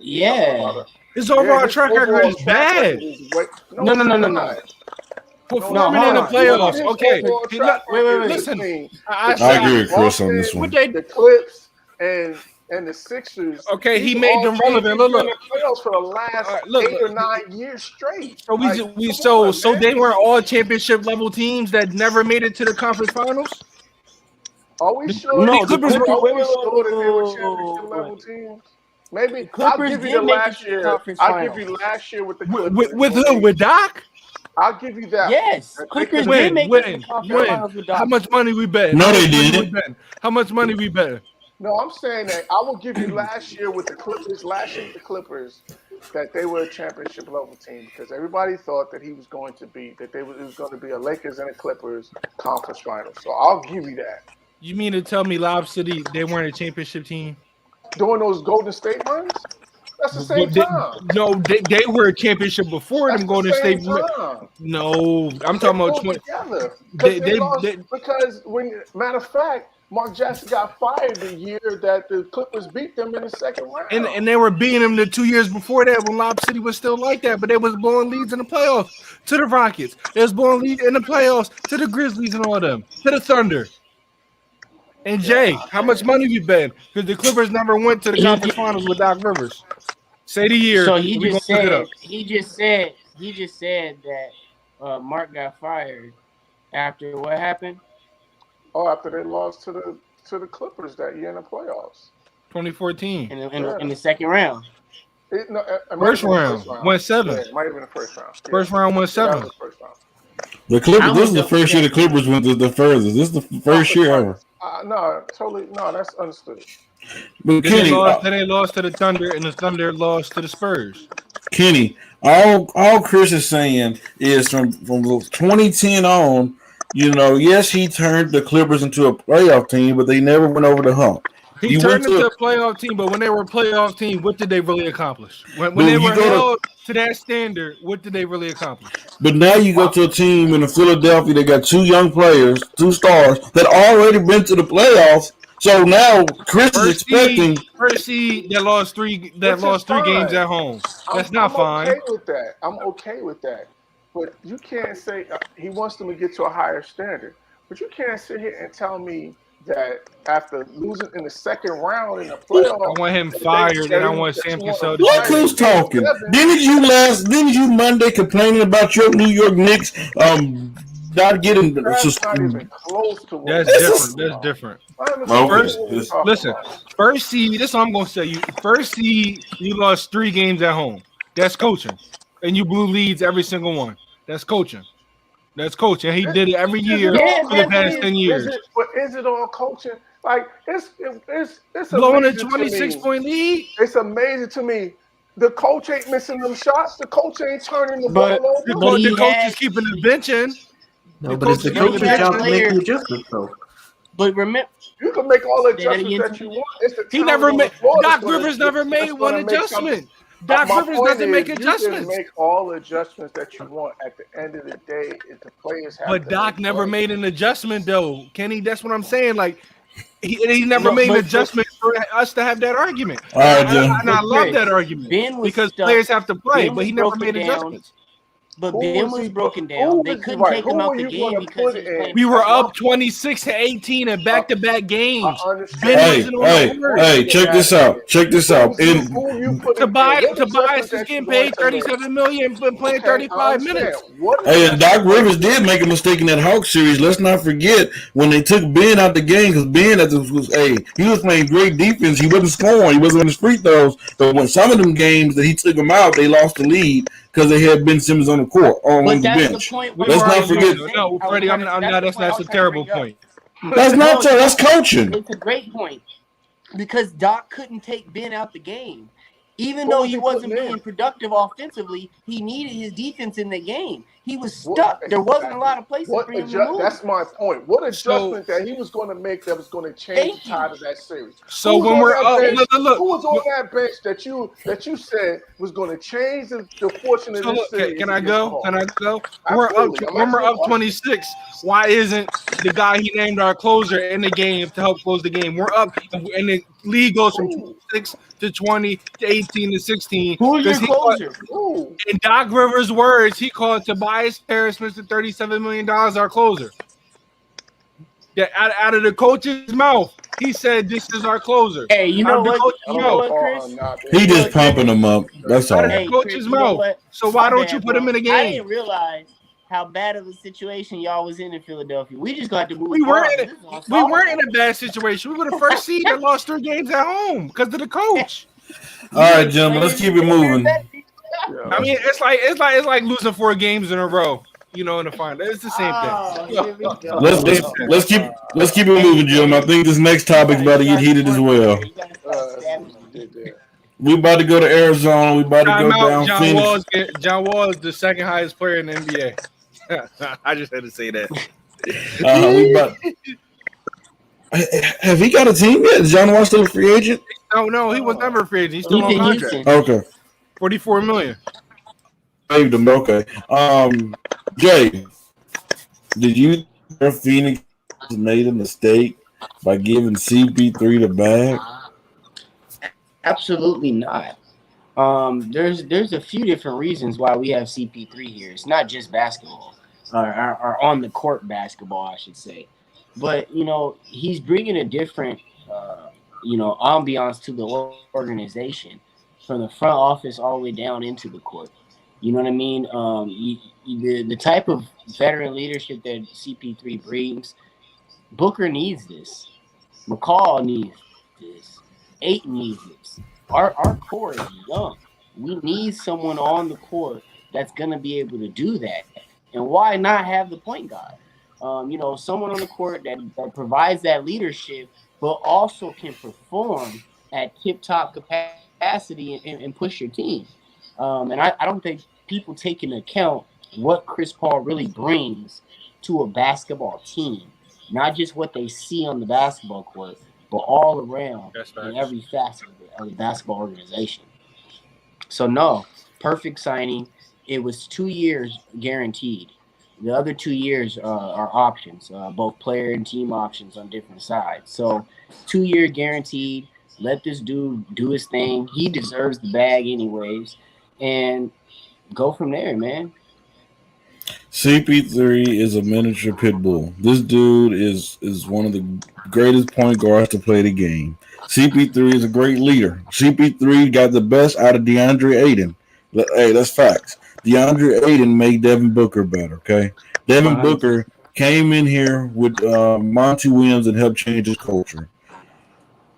But, the Phoenix Suns saved them with that 2 years player option and the team option. Because let's not forget, CP3 cannot, for the last couple of years, have not been able to stay healthy. He's 36 years old, about to become 40 years old by the end of this contract. So, to me, that saved the Phoenix Suns, where they don't have to pay a 40-year-old player whose body is aging, is dealing with injuries. And let's face it, really, to me, CP3 can't be a second option anymore. He needs to be a third option to win a championship. We've seen that this year. When the pressure rises, CP3 cannot handle pressure. And there's nothing wrong with that. We've seen it in the playoffs. We've seen it in the playoffs. Wait. No, I'm go ahead. In the finals. We've seen this in the finals. I was going to say, if you feel like that, then why'd you get mad when I said Luke over Chris? Well, they're two different styles. I believe CP3's style of play is better than Luka's. That's just my opinion. You said he. I think he's more of a leader than Luka, but it's my opinion. He can't. Okay. That is my opinion. I think CP3 is one of the greatest leaders in this game. I'll ride with you on that, Freddie. I'll ride with you on that part. But go ahead.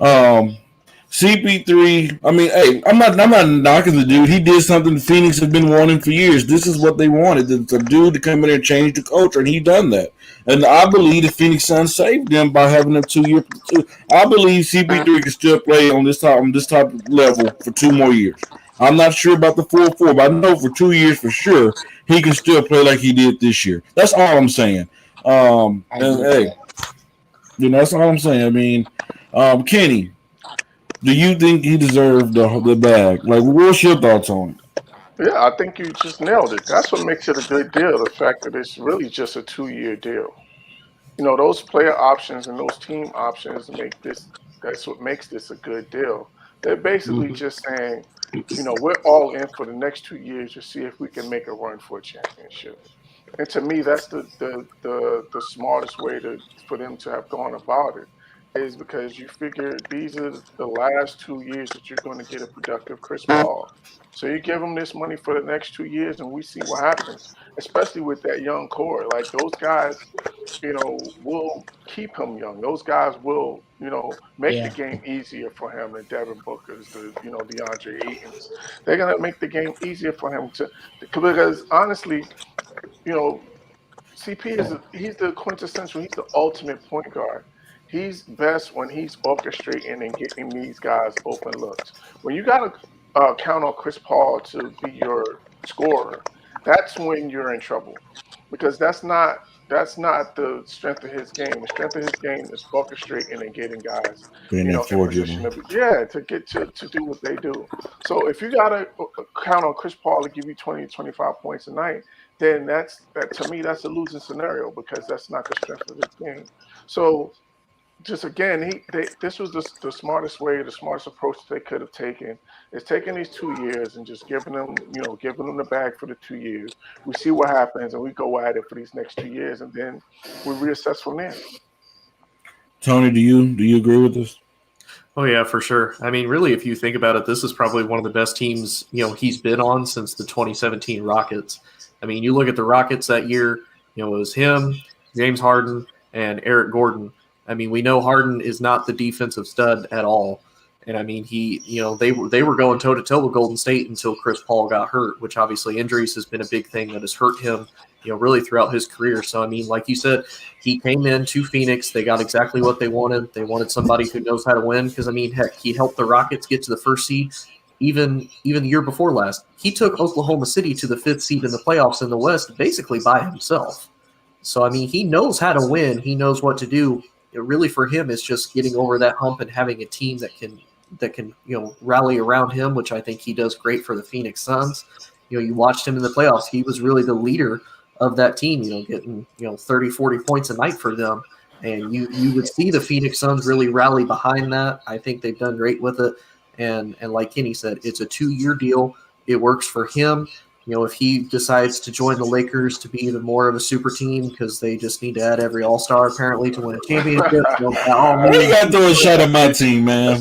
But Tony, I like it. Ain't no Lakers on this topics, man. Leave us out of it.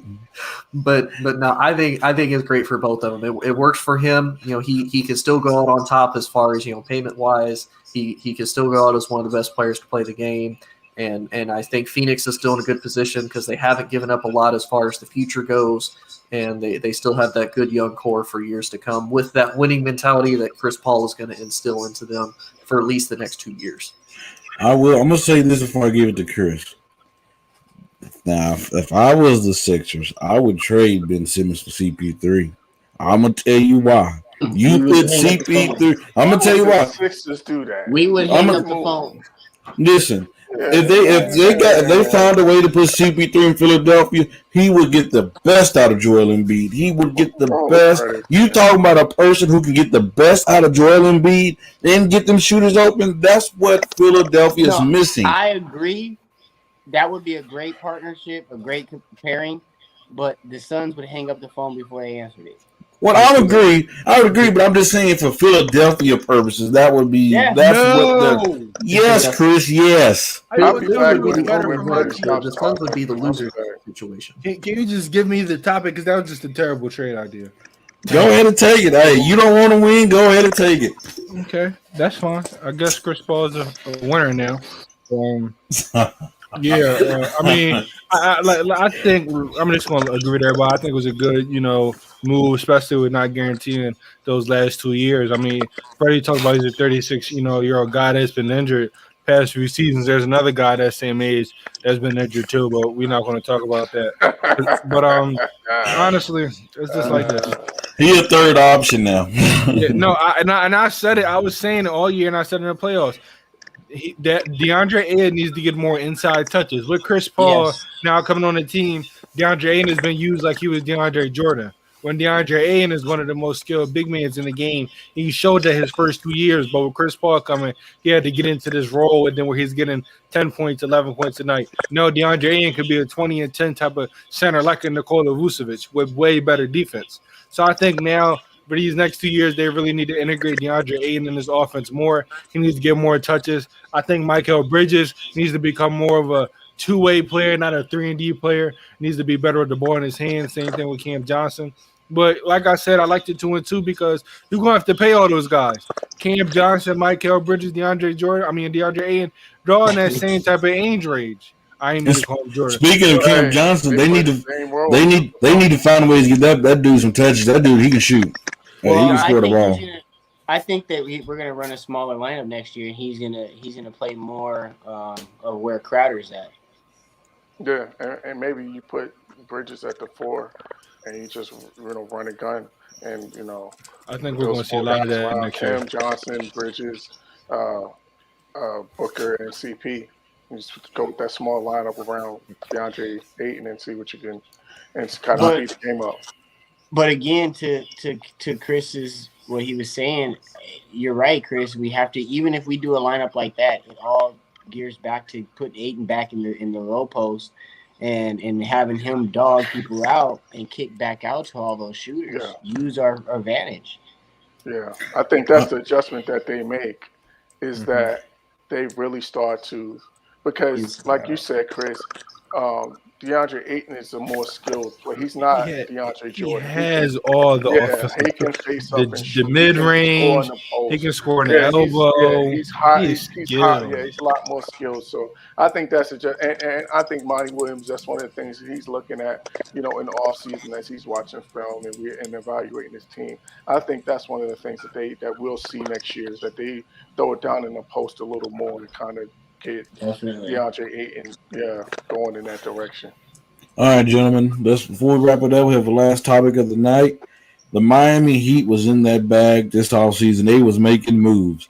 They brought in Kyle Lowry. They brought in PJ. They stole. No, they didn't. The Bucks let PJ Tucker just walk. They didn't want to pay him. They didn't want to go over the luxury tax. They brought in Markieff Morris. They brought in Victor Oladipo, even though he's hurt, but it's on a minimum deal. They brought in dogs this offseason. And I'm going to just say this, my part of it, I'm going to be done with it. I believe, every piece that they brought in fit that Pat Riley mindset, fit that Miami Heat mindset, that Jimmy Butler mindset.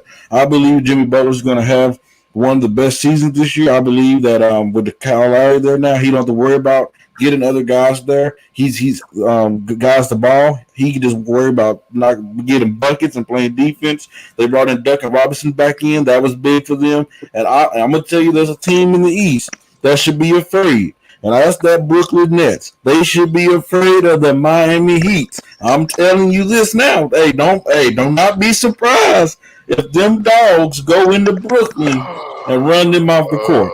I'm not saying it will, but I'm just saying that's a team that they're going to be afraid of because Miami have a bunch of dogs, and we know how strong-minded some of them players are in Brooklyn. I'm just saying. Whoever want to take it next, y'all can take it. I'm going to go because I'm going to be brief. One, you're not going to sit up here and act like Harden, Kyrie, and KD aren't dogs. So let's just – They are, but they're not like them. Okay, give me them over those Miami guys every single day of the week. I don't know what you're saying. Okay, good. They got some dogs. That's fine. At the end of the day, one thing that is really concerning about this Miami Heat team is where's all your scoring coming from? What is your bench unit? Again, where's all your scoring coming from? What does your bench unit look like? Let's not act like Kyle Lowry's a 30-point type of night guy. 16 and 17 points. Jimmy Butler, 21 points. Bam Adebayo, 15 points. If Duncan Robinson's not hitting threes, he's not. What are you saying, Chris? For the stats don't lie. Did you really the year that the Miami Heat went to the playoffs? Did you see what? I'm not talking. Last year don't matter. Why last year don't matter, but the bubble matters? I'm confused. Last year don't matter. Hold on, no. Why last year don't matter, but 2 years ago don't matter? I'm confused. I'm confused. Last year doesn't matter. You might be tired of all the reason why I'm saying because he had Dragic. He had a point guard where he didn't have to worry about being the guy getting everybody involved. When he didn't have to worry about just going to get buckets, he stepped up in the playoffs. Dragic is a scorer. But he still played that point guard role, though. Last year, Dragic scored the most points in the playoffs. What are we talking about? He was coming off the bench. Chris, all I'm saying is with Lowry there, all I'm saying is now with Lowry there, he do not have to be the guy that's going to have. That's the one thing you said that was right. Jimmy Butler can get buckets. Jimmy Butler's he's been scoring 21 points the past 5 years. He's going to elevate that. One thing that you said that was right. He's been scoring 21 points the past 5 years. In the past 4 years, everybody been saying Jimmy Butler is not as aggressive all the time as he should be. Am I wrong? Because Goran Dragic had the most points coming off the bench. Kendrick Nunn was getting more buckets coming off the bench, and these guys are point guards. Now, I will say this. The one thing you did say, Kyle Lowry does take pressure off of him and Bam Adebayo from being playmakers. That's a fact. Jimmy Butler averaged 7 assists last year. He can focus more on scoring.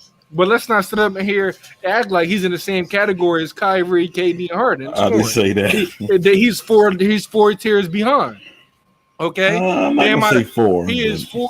You got 3 level scorers versus 1.75 level score. Okay, he's 4 levels behind. That's a little disrespectful, but go ahead. Okay, so let me ask you a question. 3-pointer, mid-range, 4 level scorer, 3-pointer, mid-range, free throw, paint. All those 3 guys in Brooklyn can do 4. Now let me finish. Bam Adebayo, he's not known as a scorer. He was missing open jumpers for the past 2 years, especially last year in the playoffs. You asking a 15, I love the defense. I love the toughness. You still got to score more than 82 points in a game to be successful. Now, if Victor Oladipo comes back healthy, then they got a chance. But right now, it's great that they got good defense. They need to score buckets, too, to be able to win. I think they're going to be scary. They're going to be really, really scary. But that bench is a question mark because Tyler Hero is inconsistent. Then what else you got coming off the bench? Hero and Keith? Look at the roster. I mean, you can look it up yourself.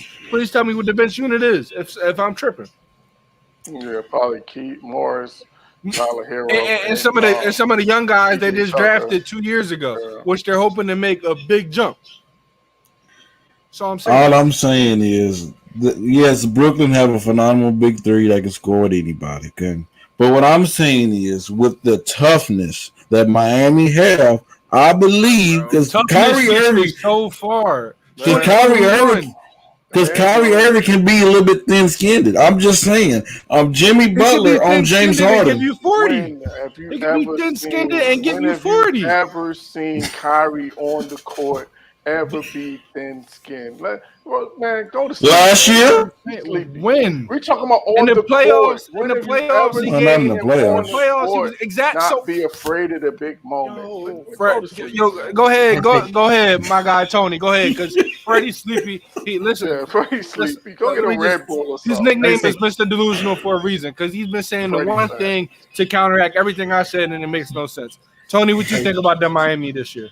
I would say I'm agree with you, Chris. Even if defensively, if they are all dogs, like you said, if you only score 82 points a game, even if you are being dogs and you're trying to stop, James Harden, Kyrie, and Kevin Durant, they're still dropping at least 100 on you. The Bucks had dogs and was scoring 120. Exactly, and I mean, yeah. So, I mean, don't get me wrong. Like Chris said, who's really shooting? I mean, this is a Miami team that in the bubble, managed to make it all the way to the finals, rested. And then last year just completely fell off and got swept by Milwaukee. So, I mean, I don't really see them being – I could see them being the 3 seed in the East. Same. 3 or 4. That's probably best case scenario. But realistically, you're looking at Brooklyn and Milwaukee being the 1 and 2. And like, are you sure? Being a major defensive team. Wow. I have the Heat number 2. I'm gonna tell you why. I think losing PJ Tucker is a big deal for them. I'm just PJ Tucker to the end of the season when they was resting everybody. Okay, but that's true. But that's a big deal losing them in the free because that's a big deal losing him. I'm just all I'm saying. Like that's not no small factor. That's not like losing peanuts. This dude was one. Like I believe his leadership came in there to Giannis and got Giannis' mind like, hey, you need to attack. So you need to. Yeah, but you think the end of the season dictated Giannis's entire dominant regular season run? No, because Giannis has always been dominant. Giannis' biggest thing is just getting over that hump, like figuring out how to get to the end, just like how LeBron James was in the Cavaliers. He needed to figure out how to get to that point of the championship, and that's how Giannis was. Just like everybody it's kind of like well, that's 2 different things, Tony. Giannis had a squad. Giannis was doing his thing. It's just when he got down to it, Middleton never showed up, and then he never had a point guard to push his playoff run. Now you got Drew Holiday in there. Right. That solves the issue. Now, going back to this, you look at this. Let's break this Miami thing down. So now, on a bigger scale, you got Lowry, Butler, Abadal. Yeah. That ain't gonna cut it. I'm sorry. It ain't gonna work. It ain't gonna cut it. Because I can go to 3 or 4 other squads and their threes are better. Then we got Oladipo. He's hurt. Hopefully by the third quarter of the year, he'll be. They don't need him till about March. No, what? They won't need him till about March, April. Okay, so right let's say he comes back in March. Do you think he's gonna have a heck of a playoff run? He don't need to. All he needs to average about 10, 12, 15 points for him. That's all. That's not 10, 12. That's not gonna beat Milwaukee. That might not beat Philadelphia. You realize that Bam, Kyle Lowry, and what's his name? Jimmy don't even equal up to 60 points combined. And you gotta understand when we're breaking this down. That's 20 points a player. If I go to Philly, Embiid's putting 40 up. Thank you. If I go to Brooklyn, any one of them putting 40 up. Thank you. If I go to Milwaukee, Giannis, Middleton can put 40 up. Thank you. So what I'm gonna do is I'm gonna save this episode, and when it comes to Miracle, when it comes on paper, I'm just showing you. Hey, I don't think they're gonna beat Atlanta next year. I don't think they're going to beat Atlanta next year. And I ain't even mad at you at saying that. I'm not mad at you at saying that. Because y'all smoking their gas or something, man. I think Cam Reddish should be better next year now that Nate McMillan. Atlanta got guys that can play on both ends. Miami got guys that are one-ended players. You could probably say at best that Miami is a 4 or 5 seed. Like, 4 or 5. You would put Milwaukee ahead of them. Atlanta is a strong argument. Atlanta ahead of them. Boston is a strong argument. Boston, you could probably put ahead of Milwaukee. Boston might be a 6 or 7 seed this upcoming season. I'm not putting. I would put Miami over Boston. And no offense to James, scraping for 8 and 7. And listen, that means the Heat are at 15. Yeah, exactly. Chicago. Even Chicago. So you like Chicago over Miami? No, I don't. No, I'm not. It's a possible. In a regular season. In a regular season, you could definitely. No. Because Chris, I think the thing that Miami's going to have on Chicago next year is continuity, and outside of that, I think the following year Chicago will be up in the top 4. I think Miami's coaching is also way better. It's going to separate. Yeah, coaching and culture. Those are probably the 2 things that are. And that's 2 things better than Brooklyn. Oh my God, bro! Spoelstra is a better coach than Nash, and the culture is better down there in Miami than Brooklyn. Am I lying? No. Spoelstra's a better coach. They got swept. Yes. KD took him to 7 by himself. Come on. But this is a new team, though, Chris. So Brooklyn wasn't a new team last year with a brand new head coach in his first year coaching. What are we talking about? What I'm talking about. This is not the same roster. You ain't talking about nothing. That's I'm with their first time head coach. One team got swept. One team got swept. And no offense to your Suns, but I mean, really, if you look at really the entire playoff series, who are the 2 teams that gave the eventual champion Bucks the most difficulty? The Brooklyn Nets and the Atlanta Hawks. Miami was nowhere in that. No. Okay, we'll see. Hey, no, seriously, man. I like the moves that Miami made, but I don't think they made a splash. I don't think they made the right move for their squad specifically. What was the right move? They probably ensured themselves making the second round of the playoffs. For me, second. It depends on. I don't like them right now. I don't like them better than Milwaukee or Brooklyn. To me, that's the only thing with this roster right now that you can pretty much put in the books in terms of being a definite. Is that they're going to get out of the first round of the playoffs. Yeah, that's it. This roster, that's it. There's nothing else but can we definitive with this team? But Kenny, if they mess around and do a 4 or 5 like we had this year, and it's Miami and Atlanta, that's true too. Man, right? I could be Miami and Philly. You're right. The East to me, the East got 12 teams that can make the playoffs. The West got 9. It's a difference. Bro, I don't know who the teams you just looked at in the East. So the Bulls, you got to add them in there. So the 10 teams that made it last year. The 10 teams that made it last year. You still got. The East is deeper than the West this year for sure. You still got Washington in it.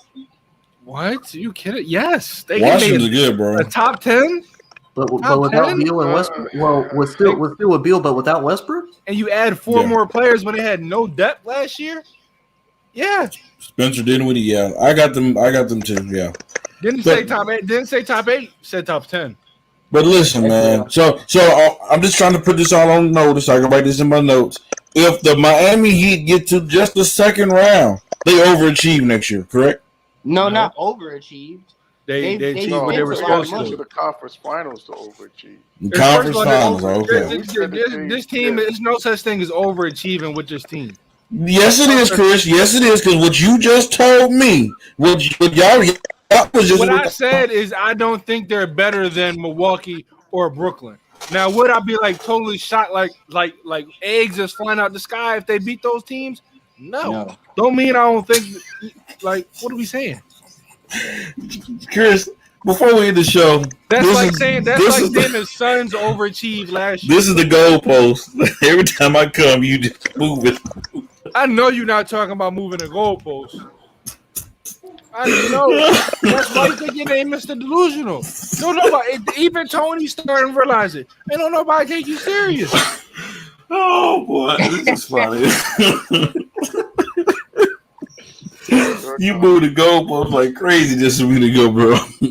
So Jay, if the Heat make the Eastern Conference Finals next year, did they overachieve? No. When they put the roster together, bringing in Lowry, bringing in all these guys, what is their mindset? This is what a championship. So how is that overachieving, Freddie? I'm saying what you just said. You guys just said. Rewatch the film. What you guys. I just say what Miami thinks. What our expectations are. Exactly. But that doesn't mean that. That doesn't mean if I think they make the Eastern Conference Finals, I think they overachieved. They put this roster together to win a championship, not to get out the first round. Chris, you have the Bucks above them. You have the Milwaukee Bucks who lost PJ Tucker above them. So they just won the championship and they just swept them. Oh, see that you bringing that nonsense. Wow. So at the beginning of the season, who's going to be the favorite? Will it be the Milwaukee Bucks or will it be the Phoenix Suns? It'll be neither one of them. Okay, so stop bringing up. They just went to the finals. It's not going to be the Heat. It's not going to be the Heat. Man, hey, what's up? It's not going to be the Heat, no, because you made me not making any sense. Listen, man, I don't understand what. Yo, Jay, am I tripping or is he making no sense? Freeways? Yo, is he making no sense or am I tripping? There will be some mandatory testing next week. Yo, Kenny, am I tripping or is he making no sense? I said, there will be some mandatory testing next week. Hey, I just got this added to my notes. Just know that. You just said I'm bringing up nonsense about a team winning a championship. I should have said that last year about the Lakers. That is nonsense, bro.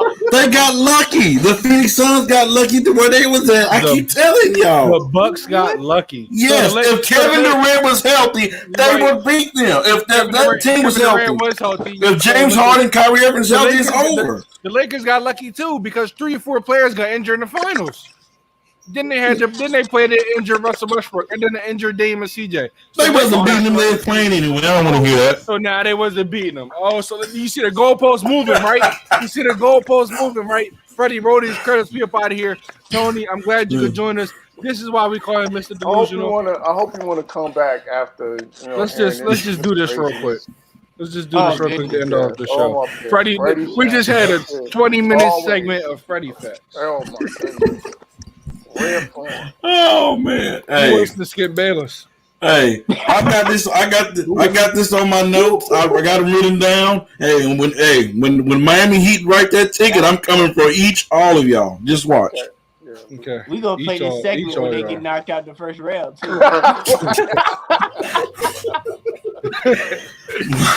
All right, everybody. This is another episode of the Real Talk. Want to thank Tony for coming on. Want to thank you guys for coming on as well. You guys can catch us on next Monday. We are out. See you guys later. Yes, sir.